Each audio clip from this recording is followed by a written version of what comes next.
Welcome, everyone. Thank you so much for joining us today. I know that we still have folks who are signing in right at the top of the hour, but we have a lot of great content today and really special guests. So I don't want to take away from their time in sharing their stories. So again, welcome to our webinar series, Adopting Materials Through an Equity-Focused Lens. Today's focused webinar is centered around why materials matter. I am Shanna Estep. I'm the Senior Outreach Specialist here at Ed Reports, and I will be the overall host for this series, but I will be sharing time today with our facilitator, Melody Arabu, and our wonderful, wonderful guests today. Melody, if you'd like to forward. We do want to talk a little bit about housekeeping. We will be recording and we'll make this available to all of you in a follow-up email. We'll also make sure that the slides that you might want will be accessible as well. We plan to have a Q&A session at the end of our time together, but you may use the Q&A function in the webinar to submit questions throughout, and we can answer them as we go, or some of them will be reserved for our Q&A time specifically. Anything that is asked that is unanswered, that goes unanswered, we will promise to follow up with that as well. We are going to give a plug for our social media. So you can always tag us at Ed Reports and use the hashtag Materials Matter on Twitter. We'll follow you, we'll retweet, and so on. I think our guests also have social handles that they would love for you to use. So without further ado, I'd love to introduce our three panelists today. Melody is our outreach specialist, focuses on educator voice and advocacy. So we're super excited to have her today. And our two guests, Bailey Zubrick and Josh Parker. Josh is from Unbounded, Bailey is from TNTP, and I can't wait for you all to hear what they have to share with you today. So I will turn it over to Melody. And if you all have any questions or need tech issues, please feel free to message me and let us know. Hi, everyone. I'm so excited to be here today with all of you and with our very special guests. Just so you know what this hour will cover, we're going to start off with just some information around why materials matter. Then we'll get into setting the stage with the opportunity myth. We'll be sharing some information from Equitable ELA instruction, which comes from Unbounded Ed. And then we'll have some time for Q&A. So we'll jump right in. We really believe at Ed Reports that materials are a lever for equity. So the reason that we put this series together is that adoption and use of high quality instructional materials can ensure every student is learning grade level, engaging, meaningful content. The use of instructional materials being high quality can decrease inequities in instruction between and within schools.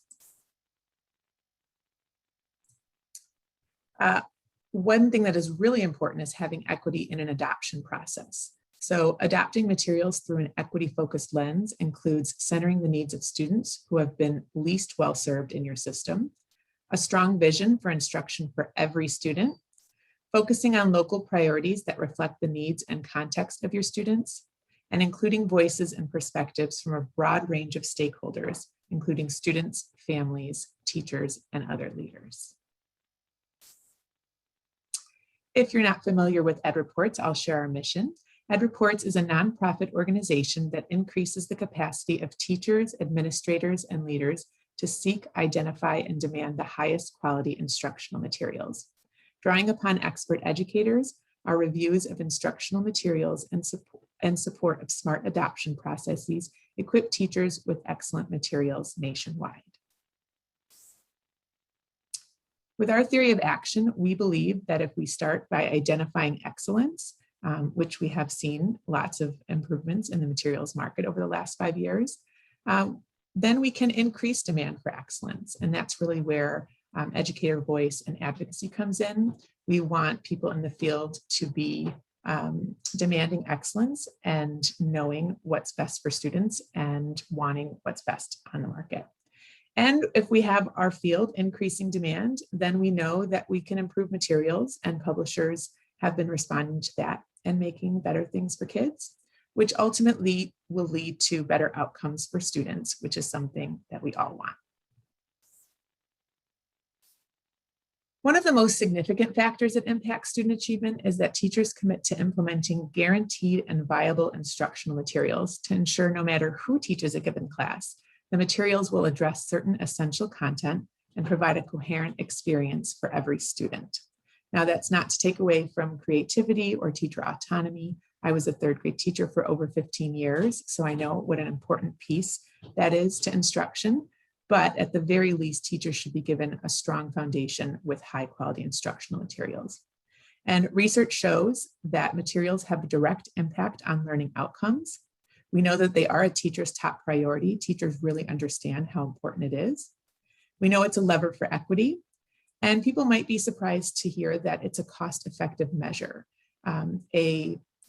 Mediocre, let's say, curriculum might be the same price as something that's considered high quality and meets expectations for alignment. So it is a cost-effective measure. We'd love for you to visit our website where you can see our hundreds and hundreds of reports. And if you have not had a chance to dig in, you'll see an overall rating, but then you can really look deep into a program that you're currently using or a program that you might be interested in. We have our indicators, we have plenty of evidence, so you can really take a look at what meets the needs of your community. We are a for educator by educator organization. So everything we do comes from expertise of educators and reviewers from across the country. Our reports are put together by them. Our tools that we use to develop the reports are also created by educators. So it's really at the foundation of everything that we do. Beyond our reports, we have provided state and district support when it comes to adoption. We've worked with Nebraska in supporting the development of their instructional materials collaborative website. We have worked with Rhode Island supporting district adoption cohorts with making local decisions, and with Chicago Public Schools in helping them develop their rubric and providing training. So that's just a few examples of work we've done with states and districts. And all of those things together have really led to an impact that we're proud of. So we currently have over 800 reports published, which come from 650 plus reviewers from 48 states. We have 89 of the largest 200 districts across the country using ed reports, 29 state departments of education who have used our work for state plans or other work. Over 30 publishers have made changes based on our reviews, which all leads to over 12.4 million students impacted. So we are very proud of the impact Ed Reports has made in the market over the last 5 years, but we know we still have work to do. So our State of the Market report was just recently published. And what we know is that for ELA, 52% of the materials that Ed Reports has reviewed meets expectations for alignment, which is great. And 41% of what we've reviewed for math also meets expectations for alignment. So that's a great improvement from when we first began. But we also know that teachers don't necessarily have access to what's considered high quality yet. So for ELA, while 52% of their materials meet expectations for alignment, only 26% of materials used by teachers in classrooms nationwide are aligned. And then with math, it's a little bit better. We've got 41% of the materials meeting expectation, but only 40% of materials used by teachers nationwide are aligned. So we know we still have work to do, especially when it comes to increasing demand. And I'm going to pass it over to Bailey. And Bailey, we would love to hear about you and your background before you share the important work of the Opportunity Minute. Thanks, Melody. Y'all, I'm Bailey Cato-Zubrick. I'm a vice president at TNCP and have been at TNCP for almost 10 years now. Before that was an 8th grade science teacher in Durham, North Carolina, and coached teachers in Jacksonville, Florida for a while. I now lead TNCP's research team and our team that's responsible for codifying best practices and pushing them out to the field. And as a part of that work, one of the things I did at TNTP was lead the team that wrote the Opportunity Myth, which is, Melody, if you want to advance, a 2018 report where we work to understand the quality of students' academic experiences in school. TNTP is a national consulting organization that partners with schools, districts, and state education agencies to solve their most pressing challenges as it relates to ensuring that all kids are achieving at high level. Sometimes that looks like partnering to recruit and select a diverse set of educators. Sometimes that looks like partnering to adopt new materials or implement those new materials. A part of what we do is write policy papers and research papers to try to call attention to challenges we are seeing in the field. And the Opportunity Myth is one of those papers. It came out of work we were doing in the field where we were working to support districts in implementing the Common Core state standards, saw that that was really challenging, and ultimately wanted to ask the question, how are kids experiencing their classes every day, and is school setting them up to reach what they want for themselves? How do we do that? So we partnered with 5 school districts, 3 urban districts, 1 rural district, and then 1 charter management organization to really try to deeply study what was happening in a subset of their classrooms. And what that looked like was partnering directly with teachers and schools to survey kids, to look at 3 weeks worth of assignments that kids were working on, and also to conduct observations that were full-length observations, same length of class that students were experiencing. If a teacher taught 122-minute long ELA block to their second graders, we stayed the whole time to try to really understand what students were experiencing.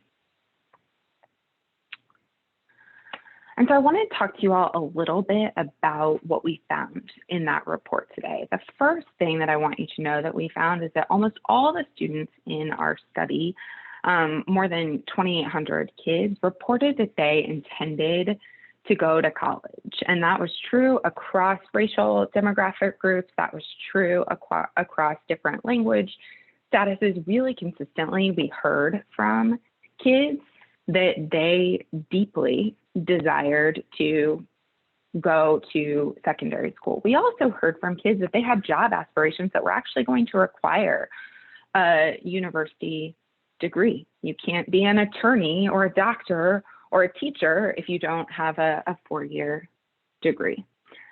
We also heard from kids, if you can push us forward, one, that they expect that school, if they come every day and they do what the grown-ups in school ask them to do, it's gonna set them up to reach those goals they have for themselves. And so in the group of kids we studied, we really saw a group of kids who were holding up their end of the bargain. We saw kids who were completing their work, who were completing it well, who were getting good grades, who reported being on task. We saw kids who were showing up and doing what they were being asked to do. But if you can push us forward one, we also saw that school generally wasn't setting that group of kids that we were studying up to reach those really big goals that they had for themselves. So I mentioned that one of the things we did in our 5 partner districts was collect assignments and student work. We looked at 5,000 assignments and 25,000 pieces of student work, and we graded all of those twice, which for the teachers in the room, I know sounds nutso. When we graded them the first time, we asked ourselves, did kids successfully do what the assignment asked? And the answer to that question was yes, 71% of the time. Kids were successful on their assignments. But then when we graded them a second time, y'all, we asked, did kids meet the demands of grade level standards? If we are a 5th grade math student, are kids demonstrating mastery of 5th grade mathematics content on this assignment? And the answer to that question was only yes, 17% of the time. So that's a pretty big gap of assignments and student work where kids are doing what we're asking, but they're not meeting the demands of grade level standards because we're not giving them grade level work. As we think about that, I think the easiest way to show y'all that is to show you two assignments that we collected from the same district, same grade level, same school. We worked in a district that had adopted EL education materials, which are pretty high quality and I think rated green on Ed reports. We saw an 8th grade classroom with students that were just representative of that district working on this assignment. They read a text called A Mighty Long Way. It's a rigorous grade level text about the experiences of students who integrated Little Rock Central High School. And then they wrote about the role the press played in influencing, how nationally we perceived the experiences that were happening in Little Rock. In another classroom down the hall, same class, same district, same set of kids. Actually, when we looked, pretty comparable previous achievement. We saw kids spending time reading A Billion Oyster Project and answering questions like the one you see on the screen. Add vowels to complete the missing vocabulary words. Fill in the word habitat. You don't have to read the text to complete this assignment. It's not a grade level text, and it's also not a skill that is particularly valuable as we think about what kids are going to be asked to do in 9th grade or in college. Want to say really explicitly in the study we did, you guys, that more assignments look like the Billion Oyster Project than A Mighty Long Way. And so we called our study the opportunity myth, the idea that we make this false promise to kids. We tell kids consistently that if you come to school, if you do what you're asked, you'll be set up for success. And if you aren't set up for success, that's actually on you. And we try to call out in the study that the kids are actually not the variable we need to solve for here. Students are doing what they're asked, they're working really hard, but adults are making choices that determine whether or not they're gonna have the experiences they need to set them up to reach their goals.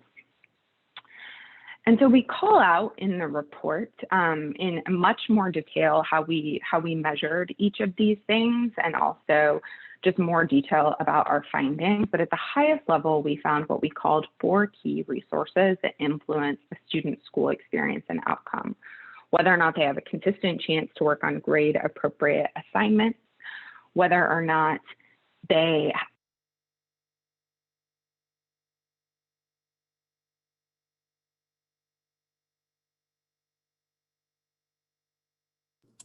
Sorry, you guys, Memphis phone. My phone just dropped. But whether or not they're experiencing strong instruction, where students are actually asked to do most of the thinking about rigorous content, whether or not they are deeply engaged, whether or not they tell us they're enjoying what they're learning, they're concentrating really deeply on it, and whether or not teachers have high expectations for their success and actually believe they can meet grade level standards if they're given the opportunity.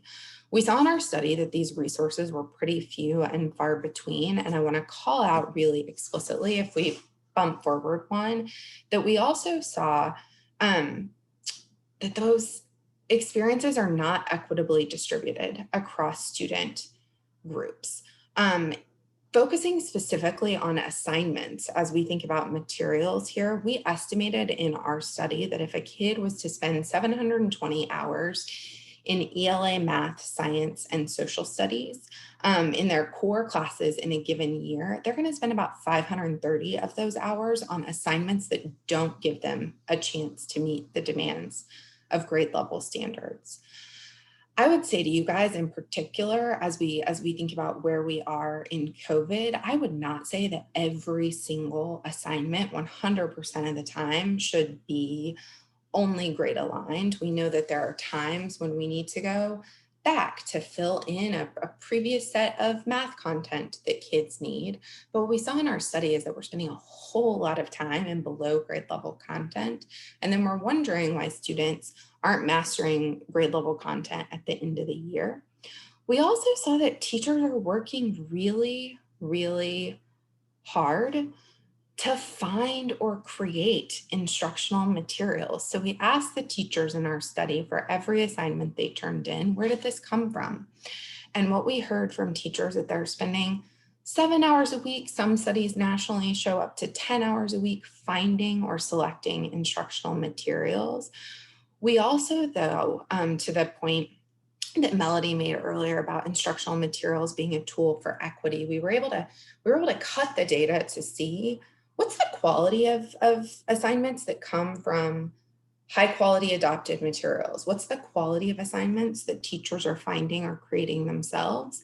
And what we saw is that when teachers were using high quality instructional materials, those assignments were actually much higher quality than when teachers were finding assignments or creating assignments themselves. And I think you all, it's especially important to name, I said this earlier, but want to say it really explicitly again, the inequitable access we saw was not random. As we looked across our collection of 5 districts, even as we looked within the same school, white students, students from higher income families, students who were native English speakers, and students who did not have IEPs were much more likely to get access to those 4 resources I mentioned than students of color, students from low income backgrounds, students with learning and thinking differences, or multilingual learners. And so as we thought about what that really means, that means we're choosing the opportunity gap that exists in some ways by who we give access to these opportunities to do thinking about grade level content. What we also saw, y'all, I think one of the common refrains and comeback to our findings is, but kids who are behind, they can't do that grade level stuff. It's too hard. What we also saw when we looked into our data is actually kids grew a lot faster, even when they were substantially below grade level, if they got access to grade level assignments. And again, we're not talking about 100% of the time. What the chart shows you here is that kids in our sample who were more than 2 grade levels behind, substantially below grade level, when at least a quarter of their assignments were grade appropriate, they grew substantially faster than when that was not the case.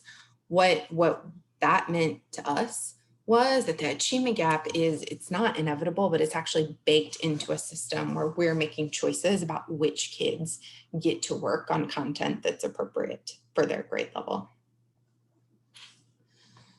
And so in the report itself, we make some recommendations to try to answer the question, what would it take to make opportunities more than a myth for our students? We start by asking all adults to make 2 big commitments if their choices are going to affect kids' experiences in school. The first is to make the commitment that regardless of a kid's race, regardless of their gender identity, regardless of any part of their identity, that they have access to the 4 resources we talked about, and that schools and systems will consistently investigate whether or not that's the case.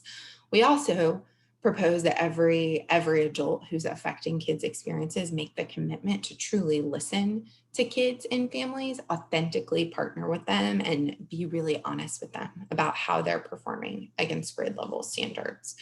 We then took those commitments and made 5 recommendations. I will not read you verbatim all of them if you want to push forward one more, but we are encouraging systems to ask kids about their experiences, ask kids for feedback, listen to what they share, and then act on it. We're encouraging systems to make grade appropriate assignments a non-negotiable by adopting really high quality instructional materials and then training teachers and school leaders and members of their system to use them in really effective ways so that kids truly have a chance to do the thinking. And we're also encouraging systems to really conduct an equity audit to ultimately ensure that across the system, kids are having equitable access to things like grade appropriate assignments so that we're not exacerbating the opportunity gap by ultimately giving some kids much more of an opportunity to work on grade level content than others. That was a quick and dirty version. I think we chatted the links. You can certainly check out the study in more detail, but I think now I'm going to turn it back over to the Ed Reports team to introduce Josh. Yes, and Bailey, I can just say that I started with Ed Reports in 2018 in my first week on the job. When the Opportunity Myth was freshly published, I had a chance to hear you present it. And I just found it so striking and really made me reflect on my practices as a classroom teacher, because I was that teacher that was spending at least 7 hours a week creating things. And I definitely was that teacher that would always think, I don't think my students are quite ready for this. And so it really has resonated with me. And that whole idea of when you know better, you do better is something that I really try to express to educators that are currently in the classroom, because we're just, so passionate about what we do, and we know that teachers can make great things.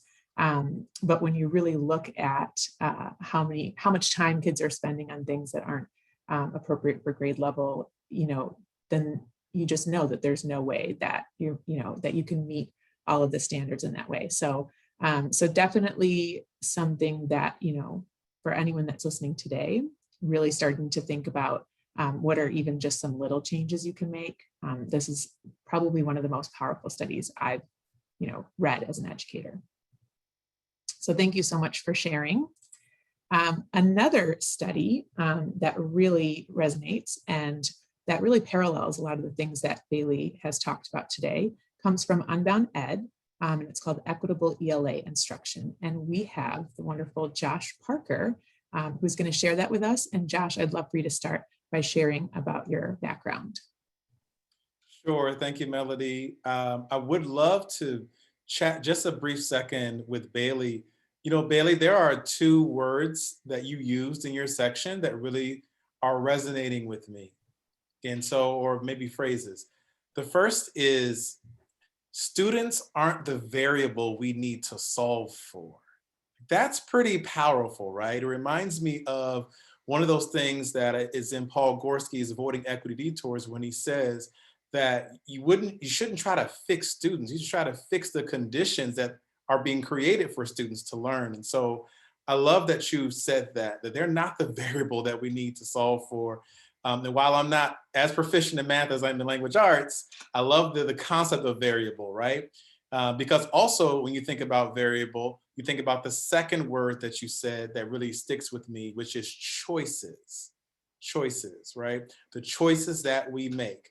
So broad level, the concept is we need to be providing access to everyone, but there's a lot that can be gleaned in those choices. Those choices are the details. And I just thank you for bringing that up, Bailey, and really interested in expanding that, choices and variables. So I want to talk a little bit now about how we can expand on that idea with a concept paper that we created at Unbounded. And so my name is Josh Parker. I spent 10 years in the classroom for language arts, middle and high school. Don't ask me which one I like most. I like them both, but those middle schoolers, they're fun. And I hail from Prince George's County, spent some time in Baltimore County, and now live in the Queen City, Charlotte, North Carolina. I'm the Senior Director of Programs or of Cohort Programs for Unbounded, and I'm super happy to present this paper that I wrote along with my colleagues, Alice Wiggins, Brandon White, and Jason Schweid. So, what are we about at Unbounded? Let's get into that. We have a phrase that is trademarked, but also important. And I want everyone that's on this call right now to really focus in on this phrase. Justice is found in the details of teaching and learning. Justice is found in the details of teaching and learning. I just talked about details when it related to what Bailey was talking about with her section. But I want to focus on 2 words in that phrase, the details. To use a metaphor, consider the idea of high quality instructional materials as the cover and spine of a book. It is the reason why we are all here on this webinar today. But the details of what assignments are routinely given to students of color, as this project just stated, are the chapters and words in this book. It is the evidence of what is actually happening. And I want to bring this as an aside. We can no longer claim color blindness when the results are so color coded. So I just want to emphasize that. So what I'd like to do here on behalf of Unbounded is to add a couple of additional chapters to the story of why materials matter by focusing on the details of equitable ELA instruction. So last year, right at the beginning of the pandemic, we released a concept paper about ELA instruction that highlighted 3 critical moves, 3 details that when combined with high quality and greenlit curricula can form a foundation for engaging, affirming, and meaningful grade level instruction. And I want to talk to you about those 3 pieces. You can see it on the screen right now. The first is that your district or school adopt a curriculum aligned to grade level standards. When I was a teacher in school, an educator, I can tell you how easier my planning went when I had a quality curriculum, and how hard it was when I continued to try to make up things on my own. If I can go a layer deeper on the detail of this first point, aligned curriculum does not mean perfect curriculum. The implication for everyone in a school system is that the aligned curriculum is a start to district-wide focus on shared expertise on what the standards mean and look like in classroom settings. This focus should then live in the professional learning, coaching, and planning support that teachers are provided with across the district. So the start is an aligned, high-quality greenlit curriculum. That's where we start, but that does not negate the need to build expertise and share meaning around what the standards look like in practice. The second action of equitable ELA instruction is providing support that fosters all students' persistence with grade level reading and thinking. I want to emphasize all students. All means all. Here's where I want to emphasize a couple of details, so please listen to this point. For everyone listening, a quality curriculum can be compromised through the wrong intervention choices. I want to bring that choices word back through here. The choices that we make can compromise even a high quality curriculum. This is the story of the opportunity myth, along with others of that, and our concept paper, which emphasize that there is a difference between a scaffold and a modification. Scaffolds are pathways into the grade level content as designed. Modifications are changes to the grade level content or reading content as designed. Unless a student has an IEP, the right interventions are almost always scaffolds. To put it another way, the person doing the talking and reading and writing is the person doing the thinking. So if your scaffolding takes away those opportunities from students, it's actually a modification. I want to also highlight that we wrote this paper before the pandemic began, and our organizational thinking is evolving with the climate that we are now in. To that end, helping students persist with grade level thinking and reading also requires principles and practices of culturally relevant teaching. Finally, the third move we highlighted in the paper is an outgrowth of move number 2, but is specifically designed for those students who are more than 2 grade levels below in their reading comprehension. If you adopt materials for them, they should be in the service of the learning happening in core classes. So what does that mean specifically? Let's get into the detail of this idea. If a student who has 2 years worth of unfinished reading comprehension and is reading a book mentioned by TNTP a mighty long way, he, she, they would be more effectively served if the intervention block also built their knowledge on that topic while increasing students' capacity to read and comprehend grade level text. We don't need to segregate kids in any way anymore, not just by the color of their skin, but also by the content that they're taught. If they're being taught intervention, that intervention should support what they're doing in the grade level classes.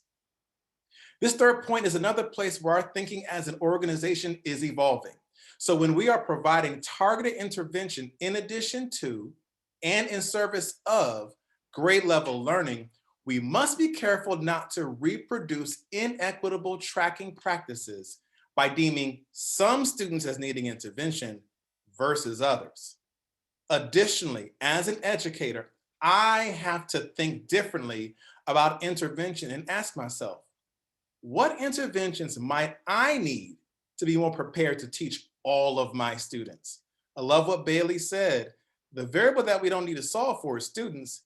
It's actually us. Because every student has endured some level of unfinished instruction in this past year. So, to conclude, the following statements that are now on this slide are from the concept paper, serve as sort of a summary of the importance of each detailed move and what every stakeholder in a school system should be made aware of. Take a moment just to read this slide. Just take a moment.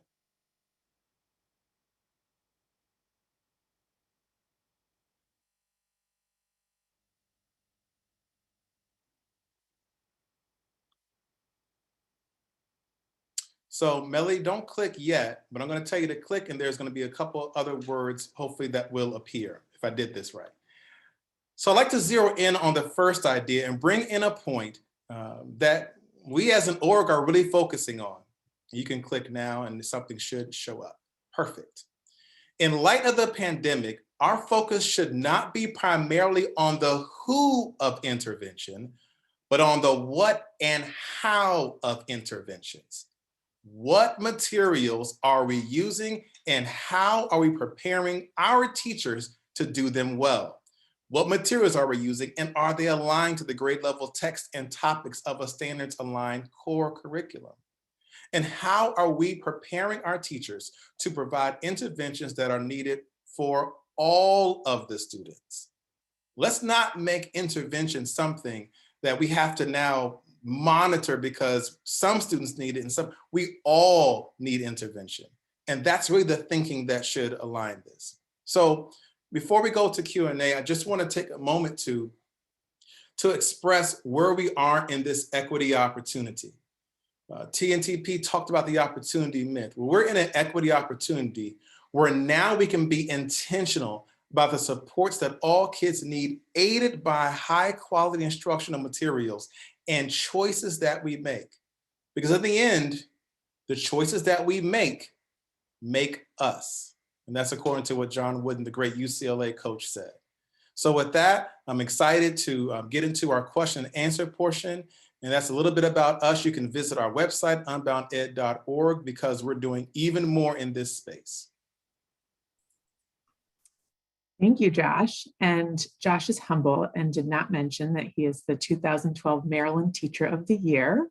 Yes. And I've been fortunate to work with him on an equity task force and always just appreciate any opportunity to learn, especially when it comes to equity. So thank you for sharing that really, really important information, especially, anybody who's been in a classroom knows that, typical third grade classroom does not have many students who are a third grade learner. You can have kids who are reading at a kindergarten level and then kids who can read at a high school level or, read better than I could.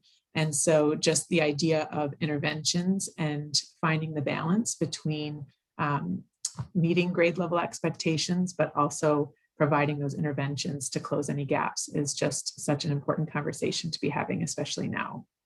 Melody, can I say too that that's one of the learnings that I had to, and I love working on it. Melody's humble too, she's amazing. But when I became a teacher, especially my first few years, and even into year 6 and 7, I had to really think about why I made some of the instructional choices that I made, right? Because I had a good curriculum a few years in, but I would make these choices when I saw certain children struggling that ended up like weakening their ability to think and do the grade level work. So I had to go through like really an intervention for myself, for my own pedagogy, to be more responsive, to use their funds of knowledge to access the grade level instruction. And that ended up changing the way that I taught kids. So it's really about materials and it's about us. Yes. And before we jump into the questions, there was a request for you to just share what you talked about with scaffolding again, just to repeat that comment, because it is really, really important.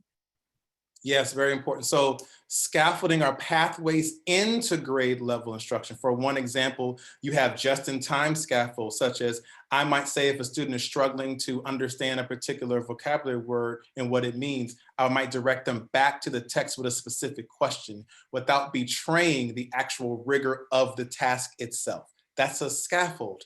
And scaffolds aren't just like on buildings. They're not meant to stay forever, right? They are when needed. But then there should be a point at which they're taken away when that instructional muscle is built. Modifications, however, are not scaffold. They actually change what the assignment is asking kids to do.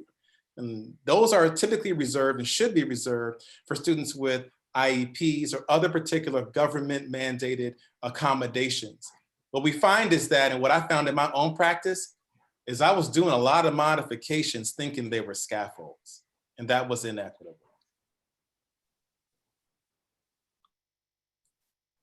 Yes. Wow. I, again, just reflecting on my own teaching practices and what I would change now if I were to go back in the classroom. All right. Our first question is for Bailey, but of course, we'd love to hear from both of you on any of these questions. But in regards to the study, to what extent were curricular materials themselves examined to be sure that they include differentiated materials for students who have IEPs and who speak multiple languages? As an educator, I often have to create materials to make the language accessible for ELs or to meet IEP goals, even when I'm keeping the content and standards the same. Thank you for that question. So I'll speak to TNTP's study, but then I'm also going to cheat and ask Ed Reports to say a little bit what they screened for here. And Josh would love to hear how Unbounded thinks about this too. So for us, as we think about the quality of materials and also the quality of assignments, we, Linda, are really digging into ensuring that exactly what Josh said about scaffolds and modifications is a part of what is made available to teachers so that they can support the real students who are sitting in their classroom every day. So as I think about the assignment findings, we showed you when there are differentiated or scaffolded materials, that is not a problem using our assignment tool. I will say we saw, to the point Josh made, a lot of like permanently modified for every kid in the class changes to good materials that resulted in them being below grade level as opposed to just-in-time scaffolds for kids who needed it, as we were observing teachers in the opportunity myth. Yeah, I think, Bailey, that's really important. And I love your study too. We cite it in our work. So just appreciate the work that TNTP has done in that process. So for us, there's almost two sides of the house when it comes to instruction. We typically talk about the side of the house that is inside the virtual classroom or in the physical classroom, which is implementation. There's also a planning side to instruction, right? And so what we do when you come through our summits and through our programming, we have specific pieces that address both sides of the house via the way that people think, right? We have strategies, and discrete strategies are great, but you also have to think about your mindset when you're providing and delivering the type of instruction, right, that needs that type of adjustment. So on the planning side, we have the Unbounded planning process, right? That's a strand at our summits, which helps you understand where to plan, really, again, using high quality instructional materials as the starting point. Where do I then plan for the specific adjustments I need to make for ELs, for those with IEPs, such that I can, again, give them pathways into the content. So we have a process for that.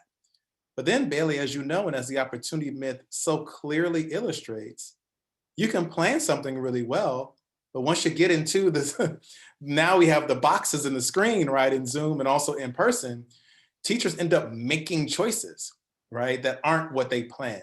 And so we talk about how to mitigate that bias that may come in, right? How we mitigate the particular attitudes and thoughts we have about students, and also potentially the lack and the depth of or dearth of content and standards knowledge that we as teachers have.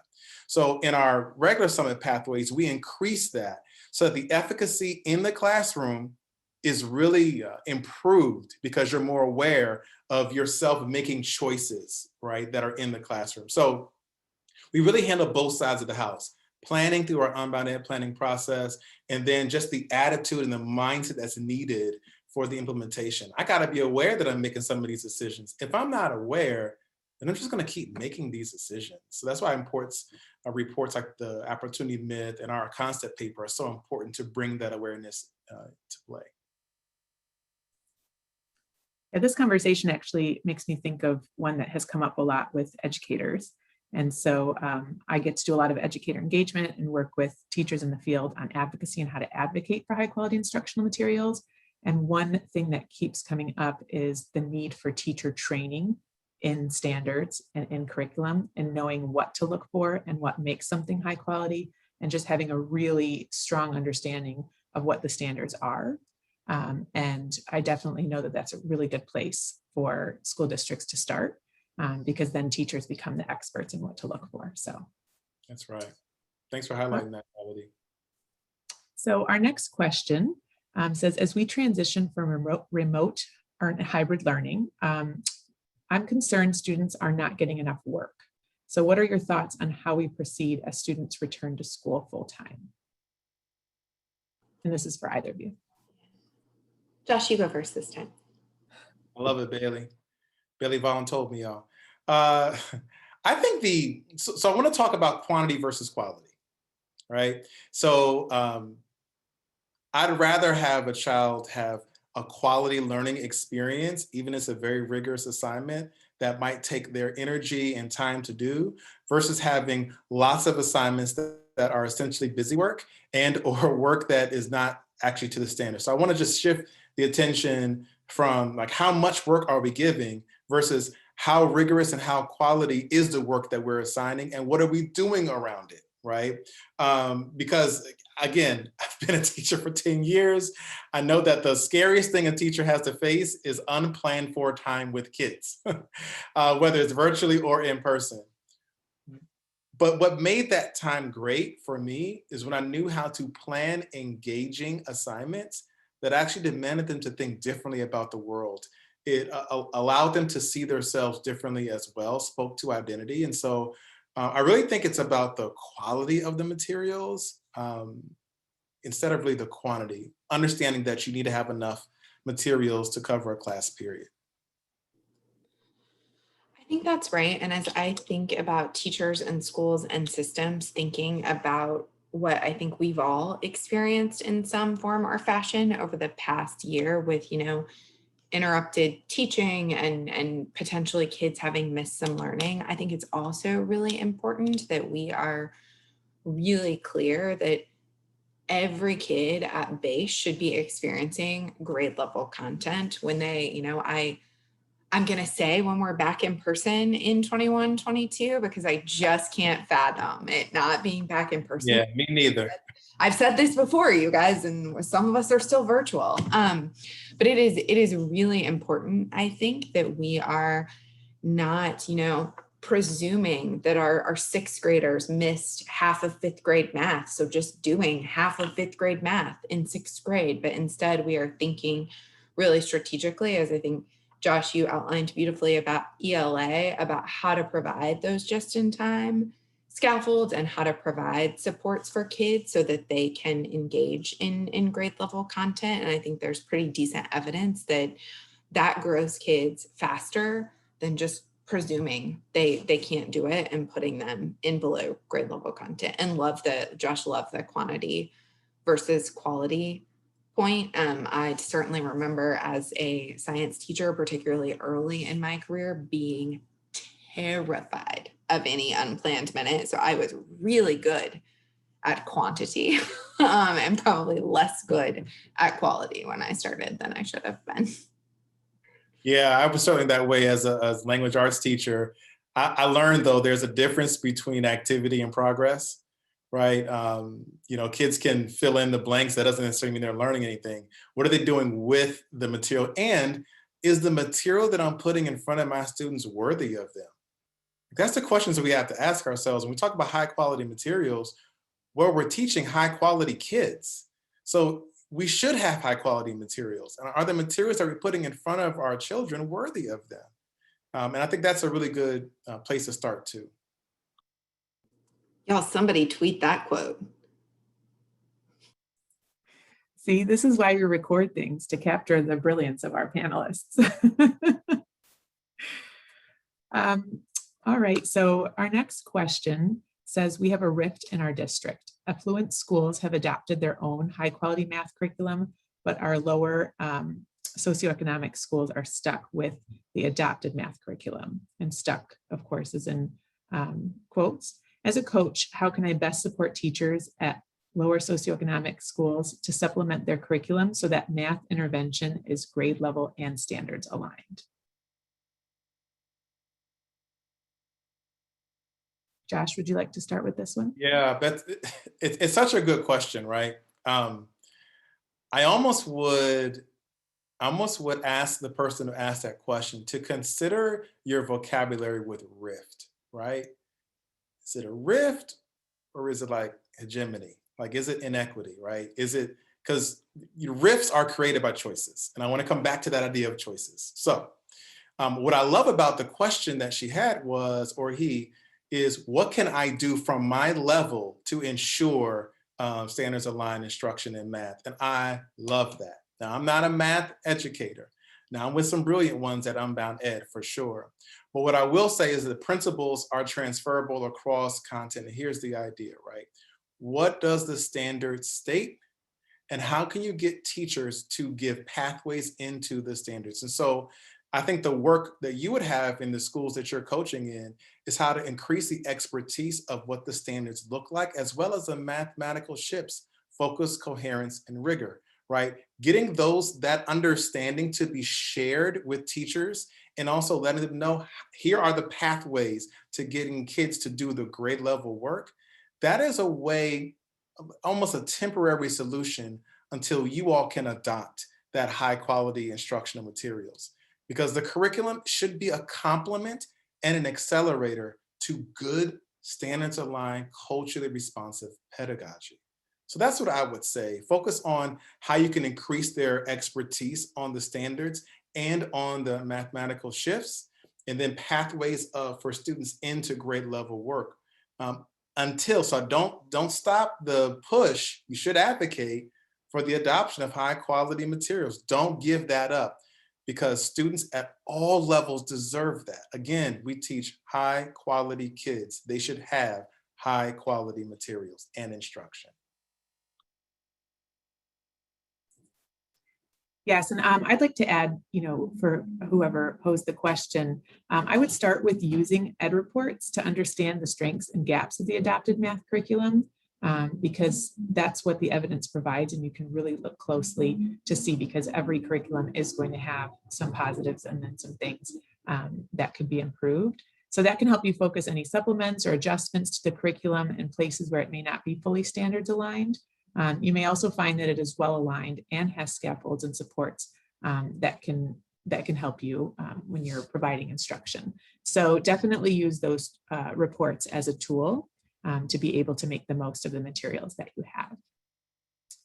So we are getting close to the end of the hour.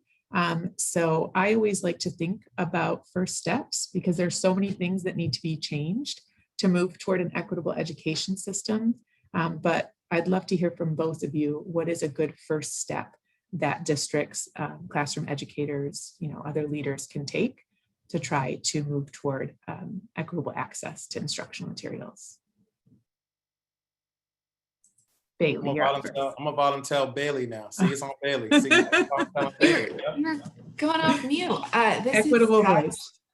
This is such an important question, because this is hard work. The reason we see the results we do is that there are systemic inequities baked into our system. And so how do you dismantle those and what's the first step there? I think as it relates to the content we are putting in front of kids, it is really at the classroom level, at the school level, at the system level, doing some deep reflection grounded in the standards and principles of culturally responsive teaching, to think about the experiences your kids are having. I know when I was a teacher, sometimes my honors class got different assignments than my regular class. That was me as a, 23-year-old white teacher making decisions about which of my kids were worthy of content. And so I think that the first step for all of us is really doing some deep reflection grounded in the standards. I know Unbounded has some tools for this. TNTP has some tools for this. Ed Reports is a really helpful tool for this, about what it is that we are putting in front of our kids, about what it is about their identities that are influencing what we are putting in front of them, and then committing to do better one day at a time. And I think at the system level, that looks like adopting good materials and providing really high quality professional learning for teachers so that they are able to use them really effectively. I think at the classroom level, it looks like committing to making sure that every single day your kids are working on content that is worthy of them, because got high quality kids, as a new friend just taught me. Yeah, that's a really good point, because what's interesting? The first step, I would imagine, I'm going to say as a shameless plug, is to come to Unbounded, our institutes in the summer, our summits. I mean, really. No, but for real. But when you talk about being a 23-year-old white woman, I think about being a 23-year-old Black man, and that was my first year in the classroom, and how I had to understand that equity work was for me too, right? Equity work is actually all of our work. And so the first step, and I want to just sort of tag off what Bailey was saying, is to start with self. What decisions am I making with the kids that are in front of me that I say I believe can learn? What curriculum, and you might need outside folks like coaches and trusted friends and critical friends to observe you and to say, what are you doing with students of color with these particular difficult assignments? Like, how are you planning for that? How are you still allowing them the opportunities to grapple and to struggle productively with life-changing concepts in text, right? So I want to start with self. What choices am I making, and what is influencing those choices? And then what can I do about it, right? So that's where the adoption of the curriculum comes in play. That's where learning about the shifts when it comes to ELA or math and really what the standards mean, right? It's amazing how my choices change when I understand something better. I think Melody talked about that. That's from the great Maya Angelou, right? I did what I knew was right then, but when I know better, I do better. Her birthday was actually a couple of days ago, right? I want to not amend what she said, but I want to add on to what we say. I think when we know better and then gain capacity around that knowledge, we then choose better, right? So it's about starting with self. And I'll end with this. I know we're close on time. I am learning and growing in thinking that I don't have to accept the premise that inequity is going to last for my lifetime. I will see equity in the classroom in my lifetime. And I think when we adopt that idea to not accept the premise that this is how it's been, this is how it'll always be, I'll do what I can do, and then we'll see who comes after me. Nope, it's up to you. The buck stops with us. And so I just would start there. Start with self. Wow. Well, I first just want to say thank you both so much for spending this time with us and sharing your expertise. I have so much respect for both of you and the work that you do. And I know I have a few first steps, and hopefully everybody else that has joined us has as well. You're welcome to reach out to us if you want to continue the conversation. Today was just the very beginning. And if you would like to continue the conversation with Ed Reports, we are able to support states and districts in building awareness. because there are a lot of people that don't know the research behind why materials matter. And once they do, they are very open to change and making improvements. We can help with signaling quality, conducting high quality local reviews, and supporting smart adoption processes. So if you're interested in learning more, please feel free to reach out to me. There's my email address. If you loved this hour as much as I did, we hope to see you on the next webinar in our series of 4. Our next one is April 22nd, Designing an Instructional Vision. Then join us again May 6th for Establishing Adoption Priorities, and May 20th for Stakeholder Engagement, all really important pieces to adopting materials through an equity-focused lens. Thank you so much again to our panelists and to all of our guests that joined us today. Have a wonderful day, everybody.